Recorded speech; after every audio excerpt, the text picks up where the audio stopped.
And upon T पर depend करता है कि इकोनॉमी में जो आपके पास इन्फ्लेशन होता है इसका मान आपके पास मोनेटरी चर यानी अर्थव्यवस्था में मुद्रा की मात्रा तथा नॉन मोनेटरी आपके पास variable that is V velocity of the money इस पर डिटरमाइन करता एंड अदर कंपोनेंट आपका goods and service also determine the price of commodity.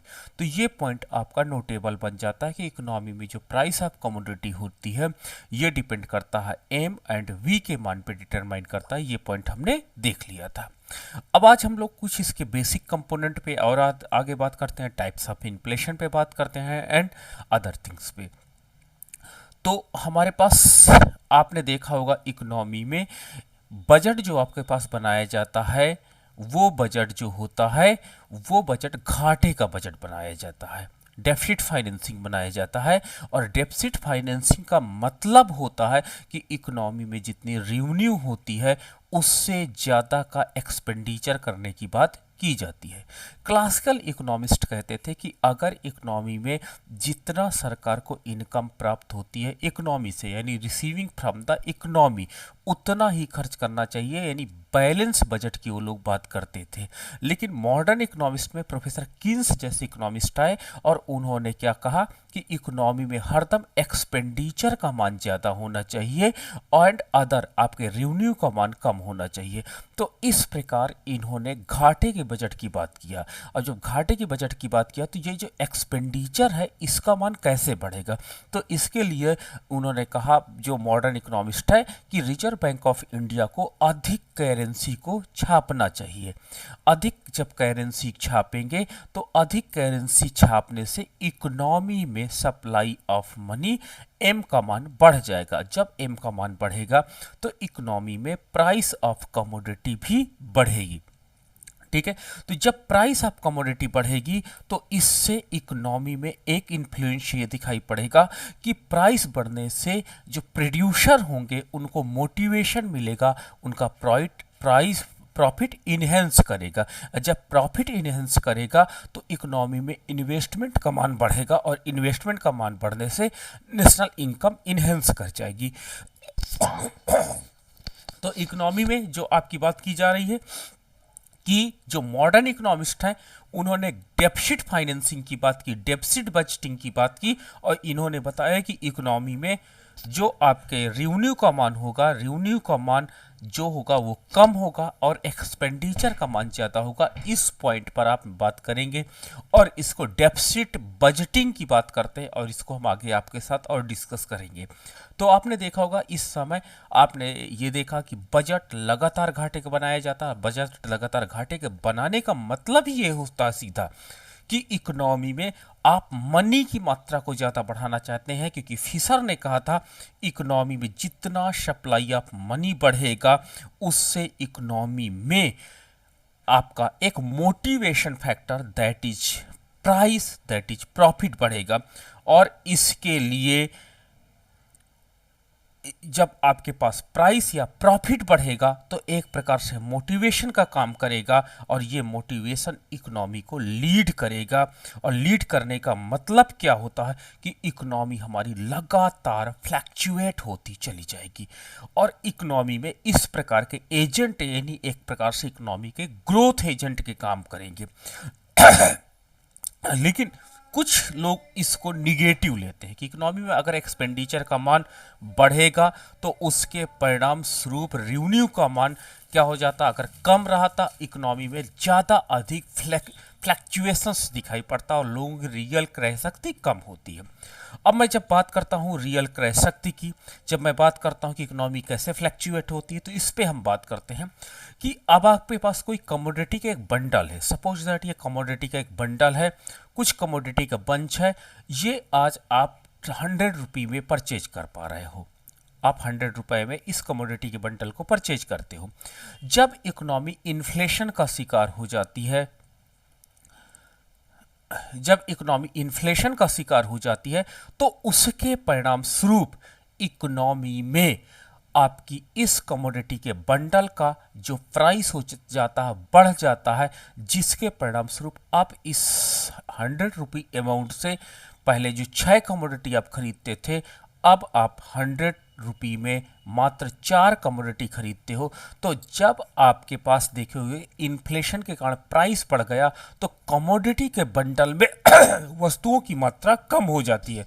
जब वस्तुओं की मात्रा कम हो जाती है, तो इससे जब कमोडिटी का मान कम होगा तो कंजप्शन का मान कम हो जाएगा, और जब कंजप्शन का मान कम होगा तो इकोनॉमी में आपकी यूटिलिटी क्या हो जाएगी, डिक्लाइन करना चालू करेगी, और इससे आपका सेटिस्फैक्शन लेवल डिक्लाइन करेगा। सेटिस्फैक्शन लेवल डिक्लाइन करेगा। इसलिए इकोनॉमी में एक प्रकार का प्रेशर जनरेट होता है। प्रेशर जनरेट होने का मतलब होता है कि जैसे जैसे कमोडिटी का प्राइस बढ़ता है, हमारे पास रुपये की वैल्यू डिक्लाइन करती चली जाती है। वैल्यू ऑफ मनी क्या करती है, डिक्लाइन करती चली जाती है, और इससे इकोनॉमी में आपकी जो परचेजिंग पावर होती है वो भी डिक्लाइन करती है। इससे इकोनॉमी में एक प्रॉब्लम जनरेट होती है, और प्रॉब्लम जनरेट होती है कि हमारी यूटिलिटी कम हो गई। तो ये इकोनॉमी में एक प्रकार से क्या हो जाता है कि इकोनॉमी डिससेटिस्फैक्शन की तरफ बढ़ती चली जाती है, और ये प्रॉब्लम इन्फ्लेशन का एक मेजर प्रॉब्लम है। लेकिन ये कंज्यूमर के साथ बिहेवियर, ये कंज्यूमर के साथ केवल घटित होता, अन्य के साथ ही घटना नहीं होती। इसलिए इकोनॉमी में माना जाता है कि ठीक है कंज्यूमर डिससेटिस्फाई है लेकिन प्रोड्यूसर सेटिस्फाई है, और इकोनॉमी में हम लोग क्या करते हैं, मोटिवेशन फैक्टर के रूप में इसके बीच में ऑप्टिमाइजेशन की बात करते हैं।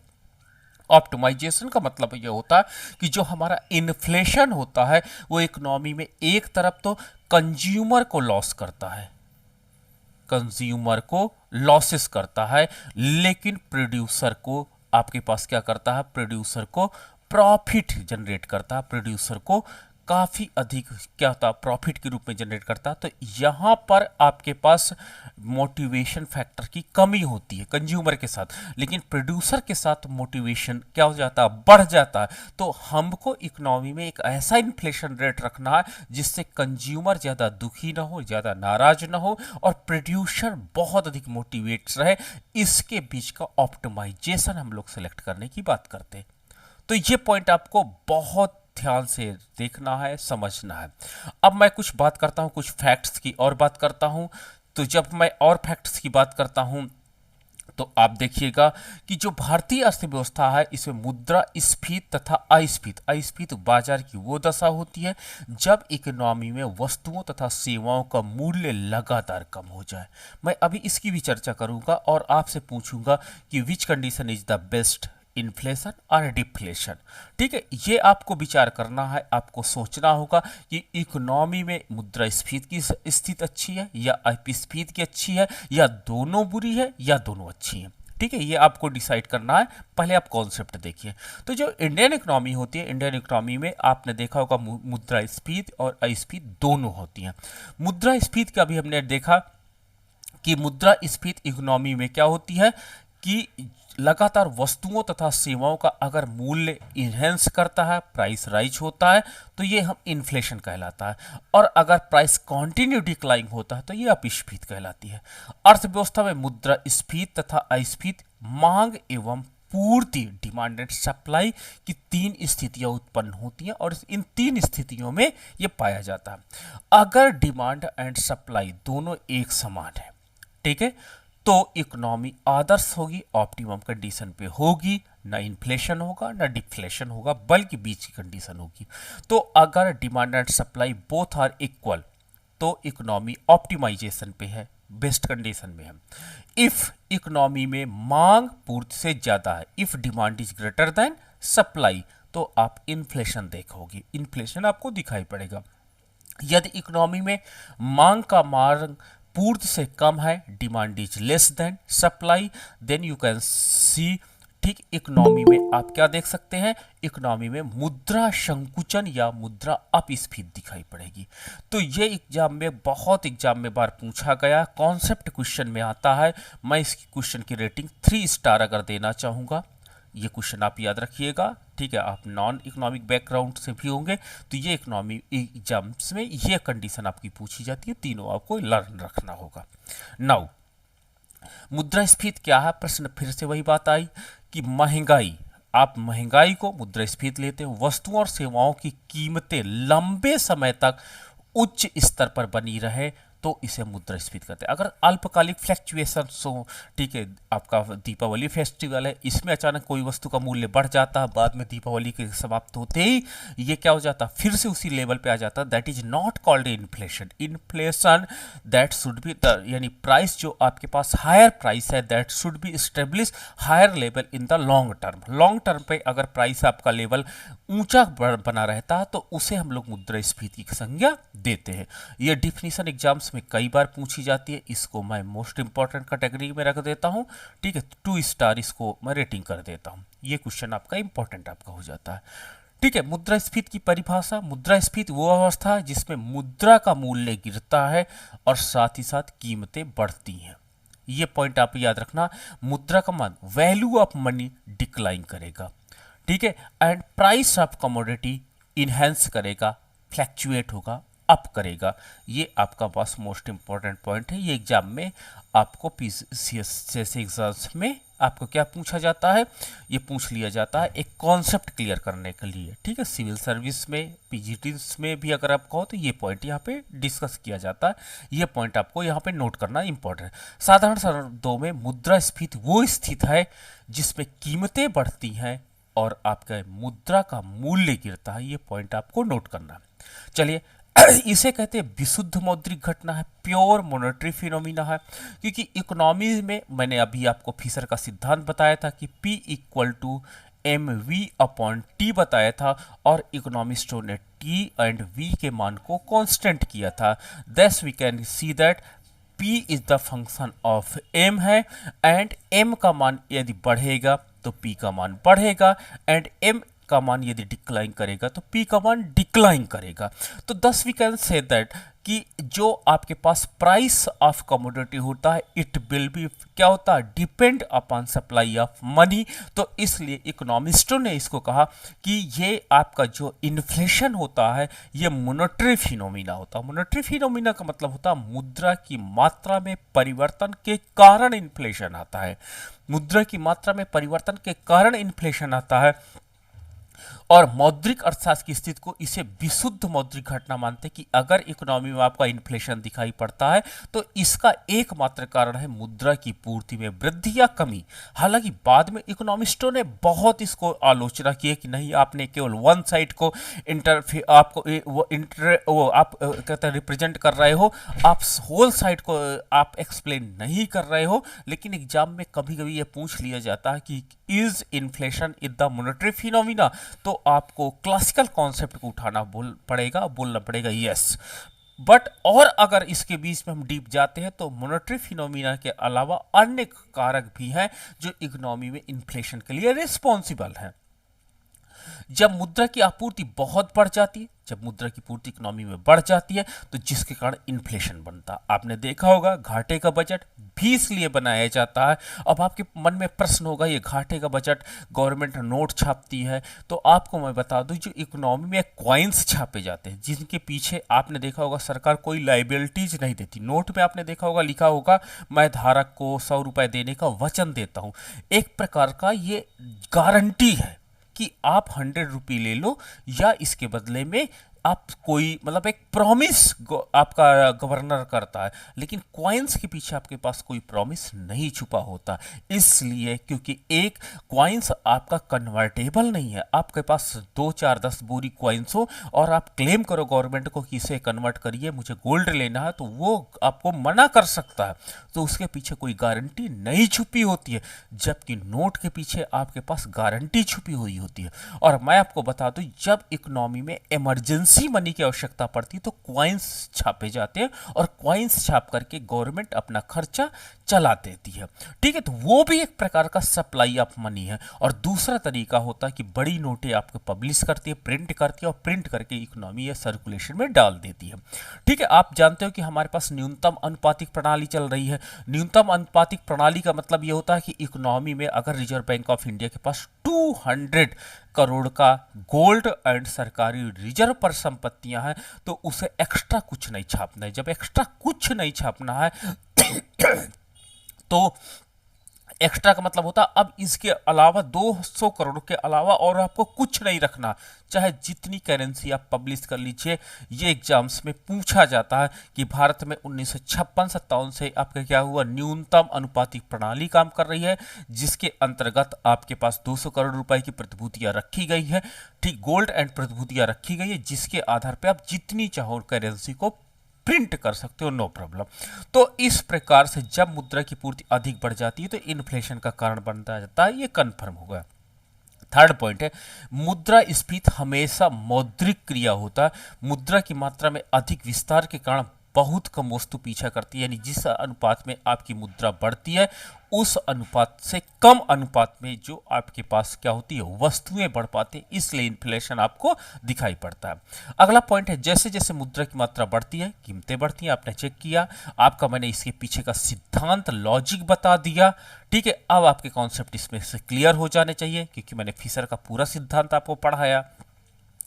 अगला पॉइंट है, मुद्रास्फीति मांग अधिक होने से महंगाई बढ़ती है। मुद्रास्फीति को एक पूर्ण रोजगार घटना, फुल एम्प्लॉयमेंट माना जाता है, इसलिए आप इन्फ्लेशन जानबूझ करके इकोनॉमी में फैलाते हो क्योंकि ये फुल एम्प्लॉयमेंट की तरह लीड करता है।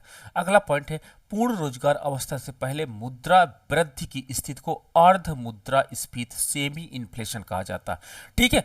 मान लीजिए हम फुल एम्प्लॉयमेंट की तरफ बढ़ रहे हैं और फुल एम्प्लॉयमेंट अभी मिला नहीं है तो उसे हम अर्ध मुद्रास्फीति कहते हैं। जैसे भारत इस स्टेज पे अभी काम कर रहा, अर्ध मुद्रास्फीति की तरफ हम लोग अर्ध मुद्रास्फीति में काम कर रहे हैं। अगला पॉइंट है, पूरी तरह से स्थापित किए जाने के बाद उचित मूल्य निर्धारण की शर्तें बढ़ जाती हैं। जब भी अर्थव्यवस्था में वस्तुओं और सेवाओं की अधिक मांग होती है तो मुद्रा की मौजूदा स्थिति पर उपरोक्त आपूर्ति से पूरी नहीं हो पाती है, और एक बार जब पूर्ण रोजगार के स्तर पर पहुंच जाने के बाद मुद्रा की मात्रा बढ़ाने पर कीमतें बहुत तेजी से बढ़ने लगती। तो आपको मैंने कीन्स का सिद्धांत डिस्कस किया था और कीन्स ने कहा था जब हम फुल एम्प्लॉयमेंट स्टेज पर पहुंच जाते हैं तो उसके बाद जो भी आपके पास इकोनॉमी में प्राइस फ्लक्चुएशंस होगा दैट इज कॉल्ड इन्फ्लेशन। उसके पहले की कंडीशन को हम इन्फ्लेशन नहीं कहेंगे। मुद्रास्फीति की विशेषताएं क्या है? ये एक विशुद्ध मौद्रिक प्रक्रिया, प्योरली मॉनेटरी फिनोमिना है।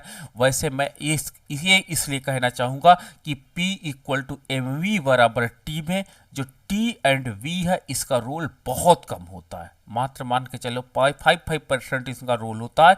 आपका 90% रोल जो प्ले करता है वो आपका M निर्धारित करता है 90% रोल। इसलिए हम कहते हैं कि जो प्राइस ऑफ कमोडिटी होती है it will be determined by money, supply of money, इसलिए इसको आप मॉनेटरी फिनोमिना की संज्ञा देना पसंद करते हो और मॉनेटरी फिनोमिना के नाम से ये जाना जाता है। ये पॉइंट आप नोट रखिएगा। इसमें कीमतें लगातार बढ़ती है, ये पॉइंट आपको नोट रखना इन्फ्लेशन के अंतर्गत। ये एक दीर्घकालिक प्रक्रिया है। अल्पकाल में अगर किसी वस्तु का प्राइस बढ़ जाए, जैसे अभी आपदा आई, ठीक है, तो आपदा एक प्रकार से तो इससे वस्तुओं की क्राइसिस हो जाती है, तो ये क्राइसिस इन्फ्लेशन को नहीं डिफाइन करती है। क्यों? क्योंकि उससे प्राइस बढ़ जाना तो अल्पकालिक वो इन्फ्लेशन का पार्ट नहीं माना जाएगा, बट दीर्घकाल में इसे इंपॉर्टेंट माना जाता है। ये उच्च कीमत की अर्थव्यवस्था नहीं बल्कि बढ़ती हुई कीमत की अवस्था होती है, ठीक है। कीमतें बढ़ती जाती हैं, ठीक है, और ये हरदम उच्च कीमत की अर्थव्यवस्था नहीं कि हरदम उच्च कीमत बनी रहे तो हम कहेंगे इन्फ्लेशन नहीं। कीमतों में फ्लक्चुएशंस दिखाई पड़ना, एक ट्रेंड दिखाई पड़ना, एक बढ़ने की प्रवृत्ति दिखाई पड़ना, वो इन्फ्लेशन होता। ये यदि इकोनॉमी में लगातार, जैसे अमेरिका में आप देखिए कि लगातार प्राइस लेवल बहुत ऊंचा है, बहुत हाई है और वहां पर उच्च लेवल बना रहता, तो इसे हम इन्फ्लेशन की संज्ञा नहीं देते हैं। अगला पॉइंट है, वास्तविक मुद्रास्फीति के पूर्ण रोजगार के बाद ही उत्पन्न होती है। आपको मैंने कीन्स का बताया था कि जो रियल इन्फ्लेशन होता है ये कब जनरेट होता है? फुल एम्प्लॉयमेंट के बाद ही जनरेट होता है। मैंने आपको ये बताया कि इकोनॉमी में जैसे ही हम फुल एम्प्लॉयमेंट स्टेज को पार करते हैं, ये आपका फुल एम्प्लॉयमेंट स्टेज है और इस पोर्शन में अगर हम चलते हैं तो उसे हम इन्फ्लेशन मानेंगे, अन्य को हम इन्फ्लेशन नहीं मानेंगे। मुद्रास्फीति कितने प्रकार की होती है? तो मुद्रास्फीति बेसिकली 4 प्रकार की होती है। मोस्ट आपके पास एग्जाम में मोस्ट इम्पॉर्टेंट इस सेक्शन से पूछा जाता है और इसको मैं 4 स्टार की रेटिंग आपको दूंगा। 4 स्टार रेटिंग क्वेश्चन है, बहुत इंपॉर्टेंट क्वेश्चन है, इस पॉइंट को आपको याद रखिएगा। पहला आपका होता है क्रीपिंग इन्फ्लेशन। क्रीपिंग इन्फ्लेशन जब इकोनॉमी में इन्फ्लेशन का रेट 3% से कम या नियंत्रित हो तो इसे रेंगती मुद्रास्फीति या घसीटती मुद्रास्फीति की संज्ञा दी जाती है और इकोनॉमी में यहां पर एक मोटिवेशन का काम करा जाता है। दूसरा आपके पास वॉकिंग इन्फ्लेशन। वॉकिंग इन्फ्लेशन यानी चलती मुद्रास्फीति 3% से लेकर के 5% से कम ये नियंत्रित स्थिति में होती है। एंड आपके पास रनिंग इन्फ्लेशन, दौड़ती मुद्रास्फीति जिसका मान 5% से लेकर के 10% होता। एक थोड़ा सा इसमें वरी हो जाता है, आपके गवर्नमेंट चिंतित हो जाती है और कंट्रोल करने की बात करती है, जैसे इस समय आपको इंडियन इकोनॉमी दिखती है। लेकिन मैं आपको बता दूं कि इकोनॉमी में अर्थशास्त्रियों ने कहा 1 डिजिट इन्फ्लेशन जो होता है वो अच्छा माना जाता है, ठीक है, इकोनॉमी को मोटिवेट करता है। लेकिन जैसे ही आपके पास तेज दौड़ती मुद्रास्फीति आती है जिसको कहते हैं गैलोपिंग हाइपर इन्फ्लेशन, गैलोपिंग या hyper inflation, that is called तेज दौड़ती मुद्रास्फीति 10% से अधिक होती है, वो इकोनॉमी के लिए बेहद चिंताजनक हो जाती है और इस प्रकार के इन्फ्लेशन से गवर्नमेंट अपने आप को बचाती है, बचने का प्रयास करती है। तो ये 4 प्रकार की इन्फ्लेशन होती है, ये एग्जाम्स में मोस्टली पूछा गया है, इस पॉइंट्स को आपको नोट करना होगा। अगला आपके पास है ग्रोथ इन्फ्लेशन। ग्रोथ इन्फ्लेशन, ठीक है, आप ये देखो, मैं वही बात बोल रहा हूं कि इकोनॉमी में इन्फ्लेशन केवल नहीं होती बल्कि इकोनॉमी में ग्रोथ को फ्लैक्चुएट करती है, ग्रोथ को बढ़ाती है, वो इन्फ्लेशन कहलाती है। तो मुद्रास्फीति की वो स्थिति जिसमें मुद्रास्फीति के साथ उत्पादन में वृद्धि होती रहे तथा रोजगार के अतिरिक्त अवसर सृजित होते रहे, उसे हम लोग ग्रोथ इन्फ्लेशन कहते हैं। तो जो हमारी इकोनॉमी में आपने देखा इन्फ्लेशन है, ये इन्फ्लेशन को अगर मैं ग्रोथ इन्फ्लेशन में कन्वर्ट करता हूं तो कहेंगे बहुत अच्छी बात है, क्योंकि ग्रोथ इन्फ्लेशन इकोनॉमी को काफी अच्छा फ्लैक्चुएट करती है, काफी अच्छी कंडीशन में ले जाती है। तो इन्फ्लेशन को अगर आप ग्रोथ इन्फ्लेशन में कन्वर्ट कर दो तो शायद इकोनॉमी के लिए बेस्ट रहेगा, ये इंपॉर्टेंट आपका बन जाता है। सेकेंड 2 स्टार मैं इसको देना पसंद करूंगा। विकासशील देशों के लिए मुद्रास्फीति 4-5% अच्छी मानी जाती है, ये पॉइंट आपको नोट रखना है। जो आपका डेवलपिंग कंट्री है यहाँ पे 3 स्टार है आपका क्वेश्चन है, ठीक है। पूछा जाता है एग्जाम्स में कितने % डेवलपिंग कंट्री में अच्छी मानी जाती है, जबकि विकसित देशों के लिए जो आपके पास इन्फ्लेशन होना चाहिए वो आपका 1 या 2% से ज्यादा का इन्फ्लेशन नहीं होना चाहिए। ओके, ठीक है, तो ये आपका 3 स्टार क्वेश्चन आपका बन जाता है यहाँ पर, ये पॉइंट आपको नोट करना होगा, ठीक है। बढ़ती हुई मुद्रास्फीति पे हम बात करते हैं तो आपके पास आपको पकड़ने गैलोपिंग इन्फ्लेशन की बात की, ये मुद्रास्फीति की निरंतर बढ़ती हुई दर वार्षिक स्तर 2 अंकों में बढ़ती है तथा दशकीय स्तर में 3 अंकों में बढ़ती है। अगर आपकी इकोनॉमी में जो इन्फ्लेशन होगा वो अगर ठीक वार्षिक दर आपका एनुअल रेट पर 2% में बढ़े तथा दशकीय स्तर में 3 अंकों में बढ़े, 2 अंक का मतलब आपके पास 10 से लेकर के 99 के बीच में हो, ध्यान से देखना, 2 अंक, ठीक है। और 3 अंक में जब आपके पास 100 से लेकर के आपके पास 999 के बीच में हो इन्फ्लेशन, तो ये आपका गैलोपिंग इन्फ्लेशन की संख्या दी जाती है, ये पॉइंट आपको नोट करना पड़ेगा, ठीक है। अगला आपके पास रनिंग इन्फ्लेशन। रनिंग इन्फ्लेशन तेजी से बढ़ती हुई मुद्रास्फीति की दर जो वार्षिक स्तर पर 3 अंकों में होती है, 3 डिजिट पे होती है, ठीक है, वार्षिक स्तर पर ही 3 अंक में हो जाती है। देखिए जो अभी आपको गैलोपिंग थी यानी आपके पास 100 से स्टार्ट हो जाती है ये, ठीक है। और हाइपर इन्फ्लेशन होता है जब रन अवे इन्फ्लेशन पूर्णतः अनियंत्रित इकोनॉमी हो जाती है, अनकंट्रोल्ड इकोनॉमी हो जाती है, तो उसे हम हाइपर इन्फ्लेशन की संज्ञा देते हैं। आपका डिसइन्फ्लेशन की बात करते हैं, मुद्रास्फीति की घटती दर जिसको अस्फीति कहते हैं, इसमें मुद्रास्फीति की दर कम होती है, वस्तुओं तथा कीमतों में आपके पास मुद्रास्फीति की दर कम होती है तथा वस्तुओं की कीमतें आपके पास क्या हो जाती हैं, सॉरी यहाँ घटती होती है, ये आपके पास अस्फीति की संज्ञा दी जाएगी। डिफ्लेशन आपके पास देखिए क्या कि आपके पास मुद्रास्फीति की नकारात्मक दर होती है। ठीक है, डिफ्लेशन जब वस्तुओं तथा सेवाओं का लगातार वस्तुओं तथा सेवाओं का मूल्य कम होता चला जाता है। ठीक है, ये आपका डिस इन्फ्लेशन और अभी आपको डिस्कस करूंगा, ये आपका बेसिक कॉन्सेप्ट गड़बड़ नहीं होना चाहिए, क्योंकि बाद में ये पहले तो प्रारंभ में घटती है, बाद में ये बढ़ना चालू हो जाती है। तो इसको मैं आपको बाइफर्केशन क्लियर करूंगा आगे चल करके। तो डिफ्लेशन जो होता है, आपके पास मुद्रास्फीति की नकारात्मक दर होती है, इसमें वस्तुएं सस्ती होती हैं, और जब वस्तुओं तथा सेवाओं का मूल्य कम होता जाएगा तो आप क्या कहोगे कि प्रॉफिट की मात्रा कम होती जाएगी, और कभी कभी प्राइस इतना कम हो जाता है, ये कॉस्ट से कम हो जाता है, और जब कॉस्ट से कम हो जाएगा तो प्रोड्यूसर को लॉस होने लगता है। जब लॉस होने लगता है तो इकोनॉमी में इन्वेस्टमेंट का मान डिक्लाइन कर जाता है, और जब इन्वेस्टमेंट का मान डिक्लाइन करता है तो उससे नेशनल इनकम भी आपकी डिक्लाइन कर जाएगी। दैट इज नोटेबल पॉइंट कि इकोनॉमी में डिफ्लेशन क्या करता है, नेशनल इनकम एंड एम्प्लॉयबिलिटी दोनों को डिक्लाइन कर देता है, और इससे इकोनॉमी में बड़ी बुरी कंडीशन आ जाती है। वर्ष 2008-9 में आर्थिक मंदी की स्थिति रही, और इससे पूर्व आर्थिक की मंदी की स्थिति अमेरिका में जो थी 1929 में आपने देखा होगा। तो 2008-9 में भी हमारे पास इकोनॉमी में वस्तुओं तथा सेवाओं का मूल्य लगातार कम हुआ था, और इकोनॉमी आपके पास 2008-9 में क्या हुआ, डिफ्लेशन का शिकार हुई थी। अब आपके पास प्रश्न आता है कि डिफ्लेशन कैसे काम करता है। तो डिफ्लेशन इकोनॉमी में काम कैसे करता है, जब वस्तुओं तथा सेवाओं की तुलना में मुद्रा की मात्रा कम हो जाए, जब इकोनॉमी में सप्लाई ऑफ मनी को हम लोग कम करते हैं। जब सप्लाई ऑफ मनी को कम करते हैं तो इससे इकोनॉमी में वही फिशर का सिद्धांत फिर से यहाँ पे काम करेगा। तो इकोनॉमी में प्राइस ऑफ कमोडिटी कम होगी, जब प्राइस ऑफ कमोडिटी कम होगी तो उससे इकोनॉमी में प्रॉफिट इतना कम हो जाता है कि it will be convert in the loss, और लॉस में जब हो जाता है कि इकोनॉमी में इन्वेस्टमेंट का मान का कम होता है, और जिससे डेल्टा वाई का मान कम होता है, और जिससे इकोनॉमी में delta E employment, delta Y national income and employment दोनों का मान कम होता चला जाता है। और जब दोनों का मान कम होता चला जाता है तो इकोनॉमिकली ये बैड कंडीशन उत्पन्न हो जाती है। तो आपका आप स्पीड देखिए, अब यहाँ पर एक पॉइंट आपको ये नोट करना होगा कि इकोनॉमी में आपने इन्फ्लेशन में देखा होगा कि वस्तुओं तथा सेवाओं का मूल्य बढ़ता है, वस्तुओं तथा सेवाओं का मूल्य बढ़ता है, आपने ये कंडीशन देखा होगा।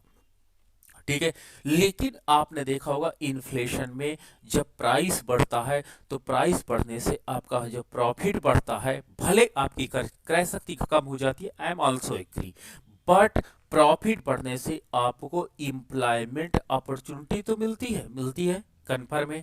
आप जो रोजगार में आते हो, भले आपको वेतन थोड़ा सा वेतन जो आपका मिलता है उसकी क्रय शक्ति कम हो जाती है, but you have the employment opportunity, you have the best market opportunity. आपके प्रोडक्ट जो आप अगर किसान हो, आप कहते हैं आपके पास शॉप है, जो भी आपके पास है उसकी एक अच्छी अपॉर्चुनिटी आपको मिलती है, उसका प्राइस मिलता है। ठीक है, आपके पास थाली में वस्तुओं की मात्रा कम होती है, बट आपके पास वस्तुएं होती हैं। बट जब आप डिफ्लेशन की बात करते हो तो इसमें प्राइस डिक्लाइन कर जाता है, और जब प्राइस डिक्लाइन कर जाता है तो इसमें प्रॉफिट आपका इतना अधिक डिक्लाइन कर जाता है कि it is convert to the loss में कन्वर्ट हो जाता है। ये पॉइंट आपको नोट रखना। अब जब लॉस में कन्वर्ट हो जाएगा तो इकोनॉमी में जो इन्वेस्टमेंट का मान है, डेल्टा आई का मान है, वो कम हो जाएगा। डेल्टा आई का मान कम होने का मतलब होता कि जो प्रोड्यूसर होते हैं वो इन्वेस्टमेंट नहीं करना चाहते, और जब प्रोड्यूसर इन्वेस्टमेंट नहीं करना चाहते तो उससे ये प्रॉब्लम जनरेट होती है। प्रॉब्लम ये जनरेट होती है कि इकोनॉमी में इन्वेस्टमेंट का मान जब कम हो जाएगा तो उससे इकोनॉमी में सारी फर्में बंद होने लगती हैं, जो फर्में होती है बंद होने लगती हैं, और लोग अनएम्प्लॉयड हो जाते हैं। आप सोचिए, जब अनएम्प्लॉयमेंट फैल जाएगा तो उनसे उनकी इनकम भी कम हो जाएगी, और जब उनकी इनकम कम हो जाएगी तो क्या होगा। ठीक है, जब अनएम्प्लॉयमेंट हो गया तो इनकम कम ही नहीं होगी, आप कहोगे इनकम समाप्त हो गई है, और जब समाप्ति इनकम हो गई है तो अब क्या होता, वस्तुओं तथा सेवाओं का मूल्य तो बहुत कम है, लेकिन जब इनकम ही नहीं तो आप क्या करोगे? तो हम क्या कहेंगे कि इन्फ्लेशन में आपकी थाली में जो वस्तुओं तथा सेवाओं की संख्या होती है वो पहले से कम हो जाती है। क्लियर है? इन्फ्लेशन के अंतर्गत जो आपकी थाली होती है उसमें वस्तुओं की संख्या कम हो जाती है। लेकिन डिफ्लेशन में अगर मैं बात करूं कि डिफ्लेशन में क्या होता है, तो डिफ्लेशन में आपकी थाली से सारी वस्तुएं गायब हो जाती, केवल थाली बचती है। ठीक है, तो ये एक प्रकार से भूखमरी की कंडीशन, वस्तुएं तो बड़ी सस्ती मिल रही हैं आपकी, जो commodity, all the commodity available in the market वो बहुत सस्ती हैं, but you have no money, आपके पास मनी ही नहीं है। जब मनी नहीं है तो आप क्या करोगे? चाहे जितनी वस्तुएं सस्ती हो आपसे कोई मतलब नहीं होता, क्योंकि यू हैव नो एम्प्लॉयमेंट, आपके पास रोजगार की अपॉर्चुनिटी नहीं है। तो इसीलिए इकोनॉमिस्टों ने कहा कि इन्फ्लेशन बुरा है। ठीक है, इन्फ्लेशन बुरा है लेकिन डिफ्लेशन बहुत बुरा है। एक आपकी थाली से रोटियों की संख्या कम करती है और दूसरी आपकी थाली ही खत्म कर देती है, थाली ही समाप्त कर देती है।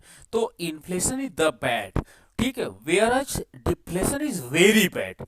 ठीक है, और इकोनॉमी की कंडीशन बहुत बुरी कर देता है, ये पॉइंट आपको नोट करना पड़ेगा। ठीक है, कि आप कहते हो कि वस्तुएं तथा सेवाएं बड़ी सस्ती अवेलेबल हो गई हैं। जब वस्तुएं तथा सेवाएं बहुत सस्ती अवेलेबल हो गई हैं तो ये मुझे बड़ा अच्छा रहेगा कि हम अपनी कम मुद्रा से ज़्यादा वस्तुएं खरीद पाएंगे। बट आपके पास जब इनकम ही नहीं रहेगी तो आप कहाँ से जनरेट कर पाओगे, ये प्रश्न आपका बन जाता है। ठीक है, तो आपसे एग्जाम्स में ये पूछा जाता है कि which condition is the much, मतलब कंडीशन इज मच बैड, तो आप कहोगे deflation is the condition is the much bad, because of कि डिफ्लेशन में आपके पास एम्प्लॉयमेंट एंड इनकम अपॉर्चुनिटी समाप्त हो जाती है, और जब एम्प्लॉयमेंट इनकम अपॉर्चुनिटी समाप्त हो जाएगी तो आप कैसे इकोनॉमी में सरवाइव करोगे, ये एक प्रॉब्लम आती है, एक प्रश्न आता है। तो ये क्वेश्चन सिविल सर्विस एग्जाम्स के लिए पॉइंट हो जाते हैं और आपका एक हेल्दी डिस्कशन इस पे होना जरूरी है। इस पे विचरणीय प्रश्न होता और इस पे आपको सोचना पड़ेगा। ठीक है, तो ये आपका जो इन्फ्लेशन होता है ये मोस्ट इंपॉर्टेंट पार्ट आपका रोल अदा करता है इकोनॉमी में, और इकोनॉमी को फ्लैक्चुएट करता है, ये पॉइंट आपको नोट करना पड़ेगा। इसलिए गवर्नमेंट जानबूझ करके क्या करती है कि इकोनॉमी में इन्फ्लेशन के आपको सिम्टम्स बनाए रखती है, ताकि इकोनॉमी में मोटिवेशन फैक्टर का काम करता रहे। तो आपको क्लियर हो गया कि डिफ्लेशन क्या है। डिफ्लेशन जब वस्तुओं तथा सेवाओं का मूल्य कम होता है इकोनॉमी में तो उस कंडीशन को हम लोग डिफ्लेशन कहते हैं। जब अर्थव्यवस्था में मुद्रा की मात्रा में कमी और वस्तुओं तथा सेवाओं की मात्रा में वृद्धि हो जाती है, that is notable point, very notable important facts है कि जब इकोनॉमी में मुद्रा की मात्रा कमी हो जाती है तथा वस्तुओं की मात्रा में वृद्धि हो जाती है तो इस कंडीशन को मुद्रा अपस्फीति या डिफ्लेशन कहा जाता है। मुद्रा की मात्रा कम होने से मांग में कमी आ जाती है, और परंतु वस्तुओं और सेवाओं की मात्रा अधिक होने से उनकी कीमतें गिर जाती हैं। वस्तुओं की और सेवाओं की मात्रा अधिक होने से उनका मूल्य कम हो जाता है, साथ ही मुद्रा की मात्रा कम होने से उनका मूल्य अधिक हो जाता है। तो ये पॉइंट आपको नोट करना पड़ेगा। अर्थव्यवस्था में प्रारंभ से ही वस्तुओं और सेवाओं की अधिकता होती है जो उत्पादन की में कमी की ओर जाता है, जिससे कम रोजगार होता है, जिससे उपभोक्ता की आय समाप्त हो जाती है, क्रय शक्ति घटती है, सस्ते होने पर भी चीजें नहीं बिकती हैं, और इसे हम लोग इकोनॉमिक स्लो डाउन कहते हैं, आर्थिक मंदी की संज्ञा देते हैं। ये पॉइंट आपको यहाँ पे नोट करना पड़ेगा। एक आर्थिक मंत्री मुद्रा स्फीति की तुलना में अधिक विध्वंसकारी होता है। ठीक है, मुद्रा स्फीति, ठीक है, आपको बैड है, आपको लगता है कि लगातार पेट्रोल फ्यूल का दाम बढ़ रहा है, अभी परचेजिंग पावर नहीं, लेकिन कम से कम यू हैव द एम्प्लॉयमेंट। ठीक है, बट जो आपके पास इकोनॉमिक क्राइसिस होती है इसमें वास्तव में बहुत विध्वंसकारी होता और इसमें लगातार इकोनॉमी बैठती चली जाती है, क्योंकि यह चीज़ों को सस्ता बनाती है। क्रय शक्ति उतनी कम हो जाती है, क्रय शक्ति कम होने से बाजार में तरलता भी कम हो जाती है, और तरलता का मतलब होता है कि जो आपके पास मनी फ्लो होता है, मनी फ्लो का मान कम हो जाता है, जिससे उत्पादन कम हो जाता है और मंदी का सामना करना पड़ता है। ये प्रक्रिया चक्रीय रूप में चलता रहता है। इफेक्ट ऑफ डिफ्लेशन, ठीक है, अपस्फीति के प्रभाव क्या क्या है, कारण क्या, मांग में की कमी के कारण आर्थिक मंदी उत्पन्न होती है। ठीक है, मांग कम हो जाएगी तो इकोनॉमिक क्राइसिस होगी, उत्पादन में की कमी होने लगती है, इकोनॉमी प्रोडक्शन कम हो जाता, रोजगार में कमी आने लगती है। अब स्फीति के कारण क्या क्या जन्म लेता है, ये पॉइंट मैं आपके साथ डिस्कस कर रहा हूँ कि इकोनॉमी में जो आपके पास डिमांड कम हो जाएगी because of you have no money, आपके पास you have no employment, you have no income. ठीक है, उत्पादन की कमी होने लगती है बिकॉज ऑफ जो आपके पास प्रोडक्शन क्राइसिस होने लगता है, रोजगार में कमी आने लगती है, मुद्रा की मात्रा की में कमी के साथ मूल्य में वृद्धि होती है। ठीक है, और मुद्रा मूल्य बढ़ जाता है, वैल्यू ऑफ मनी यहाँ पे बढ़ता और ऋण देने वाले बैंक को लाभ होने लगता। ठीक है, तो इस प्रकार आपको दिखाई पड़ता है। अब एक पॉइंट आपको मैं करूंगा, ये इंपॉर्टेंट आपका है स्टैगफ्लेशन, अवरुद्ध स्फीति, इसको बोलते हैं अवरुद्ध स्फीति के नाम से भी जाना जाता है। ठीक है, स्टैगफ्लेशन एक नया कॉन्सेप्ट आया, इसको मैं मोस्ट इंपॉर्टेंट कैटेगरी में फिर से देना चाहूंगा और 4 स्टार इसकी रेटिंग करना चाहूंगा। 4 स्टार का मतलब आप समझ रहे होंगे, that is very important. Economy में जब आप देखो कि इन्फ्लेशन का मान लगातार बढ़ता जाता है, इन्फ्लेशन कॉन्टिन्यू इनहेंस करता जाता है, लेकिन इकोनॉमी में इन्फ्लेशन बढ़ने के कारण इन्वेस्टमेंट का मान बढ़ना चाहिए, इकोनॉमी में आपके पास नेशनल इनकम का मान बढ़ना चाहिए, इकोनॉमी आपके डेल्टा ई का मान बढ़ना चाहिए, तीनों का मान बढ़ना चाहिए, डेल्टा आई का मान, डेल्टा वाई का मान एंड डेल्टा ई का मान, तीनों का मान बढ़ना चाहिए। जब इकोनॉमी में वस्तुओं तथा सेवाओं का मूल्य बढ़े लेकिन ये तीनों का मान ना बढ़े तो इसे हम लोग स्टैगफ्लेशन की संज्ञा देते हैं। और भारतीय अर्थव्यवस्था में आप यही देख रहे होंगे कि लगातार वस्तुओं तथा सेवाओं का मूल्य तो बढ़ रहा है लेकिन ना तो इन्वेस्टमेंट का मान बढ़ रहा, ना तो इनकम का मान बढ़ रहा, ना तो एम्प्लॉयमेंट का मान बढ़ रहा। तो ये problem that is called stagflation कहते हैं। इकोनॉमी फंस गई है। आप याद रखना, एक हैंग वर्ड होता है, इकोनॉमी हैंग हो जाना। आपका मोबाइल फोन जैसे हैंग हो जाता है, चार्जिंग भी है, डेटा भी है, सब कुछ है, बट इकोनॉमी हैंग हो गई है। और इकोनॉमी में इन्फ्लेशन है, लगातार वस्तुओं तथा सेवाओं का मूल्य तो बढ़ता चला जा रहा है लेकिन इकोनॉमी में जो आपके अन्य ग्रोथ एजेंट है वो नहीं बढ़ रहे हैं। तो इकोनॉमी में इसे हम कहेंगे स्टैगफ्लेशन की संज्ञा कहते हैं, स्टैगफ्लेशन की संज्ञा कहलाती है। दैट इज नोटेबल पॉइंट है, आपको नोट करना पड़ेगा। ठीक है, अगला पॉइंट है आपके पास कोर इन्फ्लेशन। ठीक है, कोर इन्फ्लेशन क्या है, इसको भी मैं 4 रेटिंग क्वेश्चन कहूंगा। ठीक है, कोर इन्फ्लेशन आपके पास कोर कमोडिटी होती है, कोर कमोडिटी होती है that is very important commodity होती है, उनका एक बंच होता है, एक बास्केट होता है, उसको जब हम लोग कैलकुलेट करते हैं तो उसे हम लोग कोर इन्फ्लेशन की संज्ञा देते हैं। इसमें खाद्य वस्तुएं होती हैं, कुछ आपके पास जरूरी आवश्यक वस्तुएं होती हैं और इनको हम लोग लेकर के काम करते हैं, तो इसे आप लोग कोर इन्फ्लेशन की संज्ञा देते हो। ठीक है, तो मुद्रास्फीति बढ़ने के लिए तरलता अन्य कारण जिम्मेदार होते हैं। आरबीआई केवल तरलता को नियंत्रित कर सकती है, मनी की अब फ्लैक्चुएशंस को कंट्रोल कर सकती है, अन्य कारकों का समाधान आरबीआई मौद्रिक रीति से संभव नहीं है। अतः मुद्रा नीति निर्धारण करने के लिए आरबीआई को कोर इन्फ्लेशन निकालती है कि आखिर इकोनॉमी में इन्फ्लेशन का कारण क्या है। तो कोर इन्फ्लेशन क्या होता है, इसका फार्मूला होता है core inflation is equal to inflation minus बाहरी कारकों का प्रभाव, जो आपके पास अदर फैक्टर्स होते हैं उसको आप कैलकुलेट करते हैं कि उसके कारण इकोनॉमी में कैसे कोर इन्फ्लेशन हुआ। इस पॉइंट को आपको नोट करना पड़ेगा, ये फार्मूला एग्जाम में पूछा जाता है। आपके पास डिमांड पुल इन्फ्लेशन मैं आपके साथ डिस्कस कर चुका हूं, कॉस्ट पुश इन्फ्लेशन आपके साथ डिस्कस कर चुका हूं, सप्लाई बेस इन्फ्लेशन इसको भी मैं आपके पास डिस्कस कर चुका हूं, लेकिन इसको एक बार आप देख लो। सप्लाई बेस्ड इन्फ्लेशन क्या होता है, वस्तुओं तथा सेवाओं की आपूर्ति बाधित होने से जो महंगाई आती है उसे परिवहन में रुकावट, अधिक बारिश के कारण परिवहन बाधित होना, कालाबाजारी और सरकार की आयात निर्यात नीति, इसके कारण जब इकोनॉमी में आप इन्फ्लेशन देखे हुए तो इसे हम लोग सप्लाई बाधित इन्फ्लेशन की संज्ञा देते हैं। ओके, ये पॉइंट आपको नोट करना पड़ेगा कि सप्लाई जो आपके पास बाधित इन्फ्लेशन होता है, सप्लाई बाधित आपके प्रश्न अभी मैं आपको डिस्कस करूंगा लास्ट में। ठीक है, तो सप्लाई बाधित इन्फ्लेशन जो आपके इकोनॉमी में होता है वो आपके पास वस्तुओं तथा सेवाओं की आपूर्ति बाधित होने से जो महंगाई आती है उसके कारण ये आपको दिखाई पड़ता है। ठीक है, भारतीय अर्थव्यवस्था में मुद्रास्फीति के निम्न कारण है, विकसित देशों की उपभोक्तावादी संस्कृति, एक जस्ट वेट।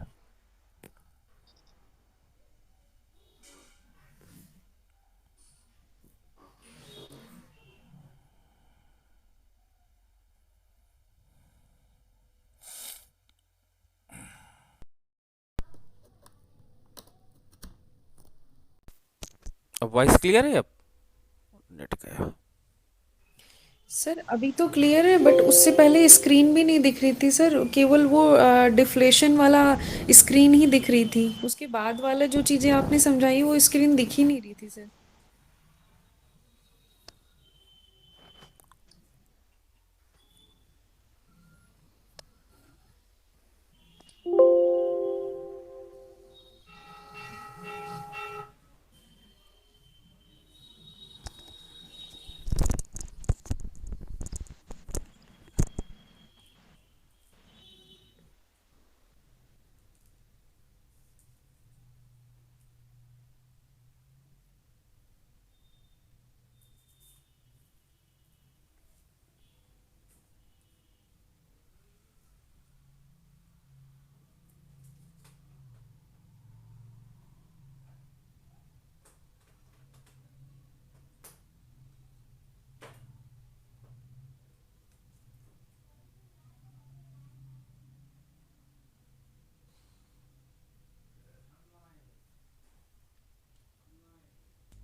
अब देखिए वॉइस क्लियर है, आप बोलिएगा। जी सर अभी तो क्लियर है। आप लोग वॉइस नहीं आ रही मेरे पास। सर अभी क्लियर है। सर क्लियर है। चैट बॉक्स में करिए, वॉइस आपकी नहीं आ रही है। ओके। क्लियर है सर, क्लियर है।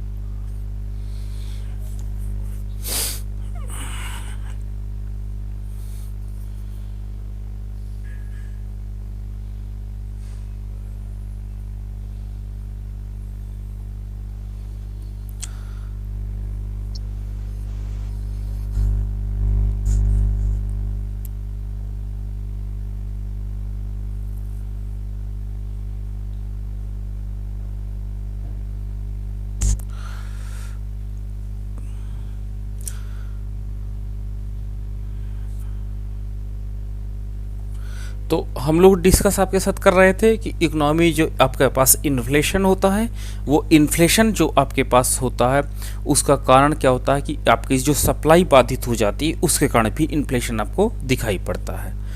ठीक है, तो ये पॉइंट आपका इम्पोर्टेंट आपका हो जाता है। अब हम लोग डिस्कस करते हैं, नेक्स्ट पॉइंट की तरफ बढ़ते हैं।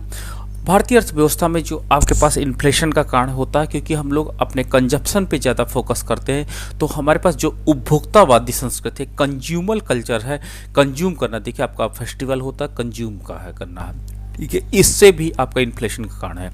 मुद्रा का अवमूल्यन ये अलग टॉपिक है, मैं इसको इंटरलिंक करूंगा, लेकिन ये मान के चलिए जब डिवेल्युएशन होता है तो आपके एक्सपोर्ट का मान बढ़ जाता है, और जब आपके एक्सपोर्ट का मान बढ़ जाता है, इंपोर्ट का मान कम हो जाता है, तो एक्सपोर्ट वर्ल्ड लेवल पे जब हम लोग इन्हेंस करते हैं, वर्ल्ड लेवल पे एक्सपोर्ट को बढ़ाते हैं, तो कहीं ना कहीं अवमूल्यन का कारण होता है, अवमूल्यन आपको शो करता है। तो ये पॉइंट आपको नोट करना वहाँ पर हो जाएगा, ठीक है, क्योंकि अंतर्राष्ट्रीय स्तर से ये आपकी इंटरलिंक आपका हो जाता है। तो ये आपका इन्फ्लेशन है। अब देखिए जो आपके पास ये 3 पॉइंट हैं, ये भी इन्फ्लेशन के लिए रिस्पॉन्सिबल है। अंतर्राष्ट्रीय बाजार में तरलता बढ़ना, अंतर्राष्ट्रीय बाजार में क्रूड ऑयल की कीमतें बढ़ना, और ग्लोबल वार्मिंग, ये भी इन्फ्लेशन के लिए नॉन मॉनेटरी फिनोमिना पहलू है जिस पर हम बात करना इम्पोर्टेंट हो जाता है। पर्यावरणविदों का मानना है कि ग्लोबल वार्मिंग के कारण कहीं अनावृष्टि तो कहीं अतिवृष्टि हो रही है, ठीक है, जिससे उत्पादन पर प्रतिकूल प्रभाव पड़ रहा है और महंगाई इकोनॉमी में बढ़ी है।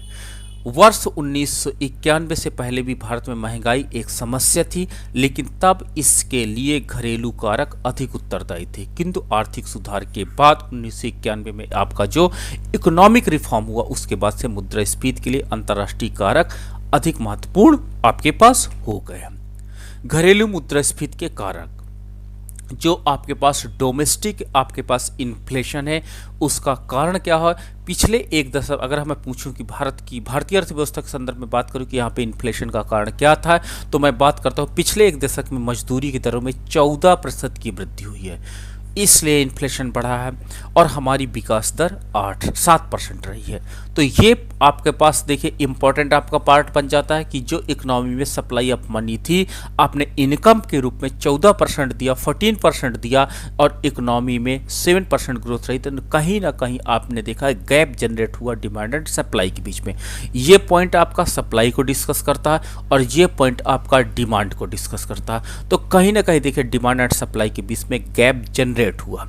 दूसरा, पिछले दशक में हमारे कृषि क्षेत्र की दर 2% रही है, जो आपके पास इकोनॉमिक ग्रोथ रेट 2% रही है, जबकि जो डिमांड थी अधिक रही। तो देखिए यहाँ पर डिमांड एंड सप्लाई के बीच में कहीं ना कहीं इंटरवल जनरेट हुआ।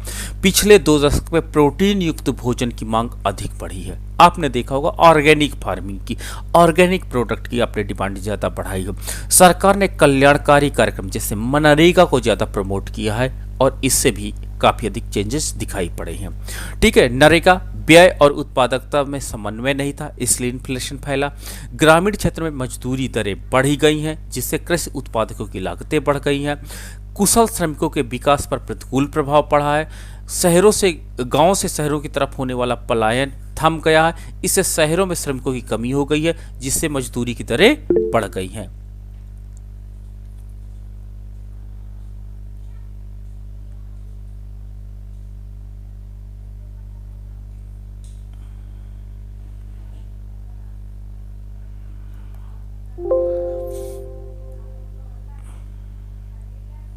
आपको दिख रही है स्लाइड?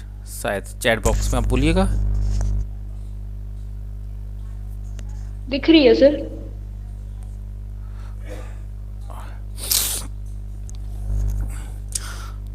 तो मुद्रास्फीति के दुष्प्रभाव की अगर हम बात करते हैं, तो महंगाई को प्रोत्साहन देती है। ये पॉइंट आप नोट रखिएगा, जिससे मुद्रा का मूल्य निरंतर गिरता जाता है। ओके, अंततः ये मुद्रा प्रणाली ध्वस्त कर देता है, जैसे जिम्बाब्वे में हुआ। जिम्बाब्वे में सबसे ज़्यादा इन्फ्लेशन आपको दिखाई पड़ा था। मुद्रास्फीति में बचत हतोत्साहित हो जाती है, क्योंकि सारा का सारा पैसा आपका खर्च हो जाता है। और क्योंकि मुद्रास्फीति में ऋणदाता घाटे में रहता है और ऋण लेने वाला भी लाभ में रहता है, इससे निवेश पर प्रतिकूल प्रभाव पड़ता है। इस पॉइंट को मैं डिस्कस करूंगा नेक्स्ट लेक्चर में। ये पॉइंट जो आपका, ये पॉइंट आपका, ठीक है। और इससे निर्यातों पर प्रतिकूल प्रभाव पड़ता है, आपका एक्सपोर्ट डिक्लाइन हो जाएंगे और इससे भुगतान संतुलन की स्थिति संकट उत्पन्न हो जाएगी। तो ये पॉइंट आपका वेरी इंपॉर्टेंट हो जाता है इंटरनेशनल लेवल पर।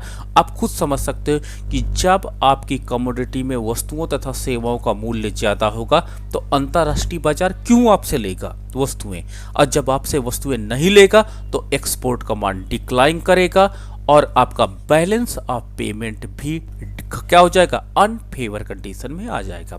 और असंगठित क्षेत्र में काम करने वाले लोगों पर सर्वाधिक दुष्प्रभाव पड़ेगा और संगठित क्षेत्र में भी इसका प्रतिकूल प्रभाव आपको दिखाई पड़ेगा। तो इस प्रकार से जो आपके पास इन्फ्लेशन है, मैंने आपको इन्फ्लेशन को आपके साथ डिस्कस किया। अब आपके प्रश्न पूछिएगा।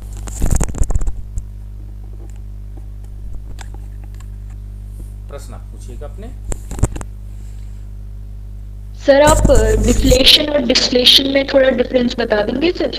उसको हम बाद में डिफाइन करेंगे। थोड़ा सा ये अभी कर लो कॉन्सेप्ट क्लियर, जो हमने ये मेन बताया। फिर डिसइंफ्लेशन और डिफ्लेशन में मैं आपको अंतर बताऊंगा, ठीक है। और पॉइंट है अभी। अच्छा सर, ठीक है। वो मेरा अलग पॉइंट बन जाएगा ना। ठीक है सर, ठीक है। और कहीं पर कोई प्रॉब्लम आ रही हो?